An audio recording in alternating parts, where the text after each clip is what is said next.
Hey guys, it's Steven, and this video is for the folks at Slate Audiophiles Facebook group who wanted me to do a comparison of the FG Stress, which is a licensed emulation of the Empirical Labs Distressor, and the UAD Distressor, which is an official emulation of the Empirical Labs Distressor. Let me first say that if you are a Slate or UAD fanboy, and you want to live in a world where one of these plugins must sound immensely superior to the other, you're going to hate this video. So just a disclaimer that you may want to hit stop now. And if you're also looking to hear the start of a plugin company battle royale, you're also out of luck because we love Universal Audio, and I think they make some of the best stuff out there, and that's not what this video is about. So let's begin.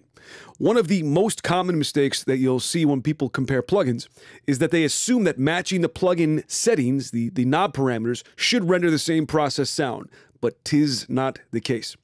Let me show you the default settings of the FG Stress and the UAD Distressor. They are both on 6:1, input 5, attack 5, release 5, and output 6.5. So that means that if I play this drum file through both of them, it's going to be a fair comparison, right? Well, let's see.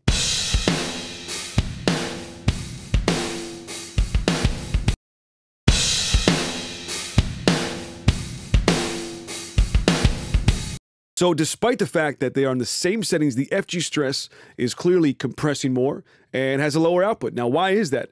Because apparently the converter calibration that we use to model the hardware and that UA used to model their hardware is different. We used a Lynx high-low mastering converter with a calibration of -18 dBFS equals +4 dBu. So if your interface is that same calibration, then a hardware distressor will sound very similar to our plugin on the same settings. But UAD presumably had a different calibration or just used a hardware distressor that was slightly different than the one we modeled. So several things have to be done to do a proper comparison of these plugins. The most important is gain reduction. So I'll have to increase the input of the UAD plugin. Next, the attack and release pots are slightly off, and by ear, I'll adjust them. And note that on two pieces of actual hardware, to get the exact same sound, you'll have to do this same thing. In fact, I'm sitting next to two hardware distressors that are sonically matched, and yet one release is on 5, and I'm looking at the other, and the release is on 5.4. And yes, that makes a difference. Okay, so here we have the UAD and Slate Distressor emulations sonically matched. And I kept the Slate at the default setting, which is 555, 6.5. But to get the UAD to sound the same, the input is 5.4. The attack is 4.9, release, and this one is really important, is 4.3, because that is the most off that I saw from the Slate FG Stress. Release is 4.3, whereas the FG Stress is at 5, and the output is at 5.7. Let me emphasize again, the reason for these discrepancies isn't because one is wrong, it's because when you have hardware with continuous pots, production runs can vary, and of course, converters will vary. So let's listen blindly. I'm going to drag the screen over here so you can't see which is playing. And I'm going to play the first few seconds of each one. Let's see if you can hear a big difference.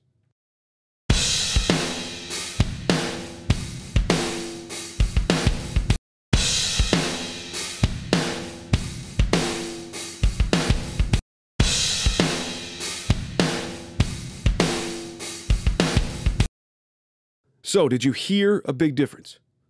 You did? Okay, well, that was the same exact file. So the lesson here is how crazy our brains are, and when we think we are hearing two different files, we tend to think we hear different details. Now let's actually go back and forth.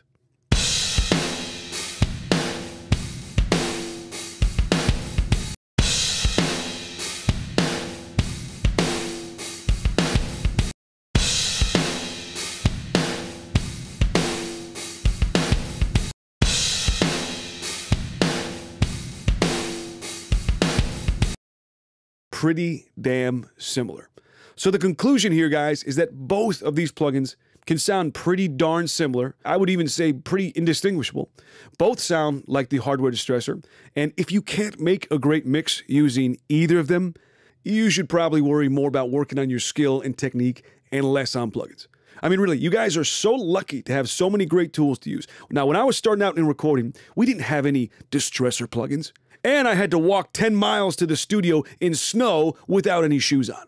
So you little brats have it good. Okay, that's it for this video. I hope you're making great music with whatever tools you prefer. I hope you're being kind to people, and I hope you watch out for bears because they're very, very dangerous.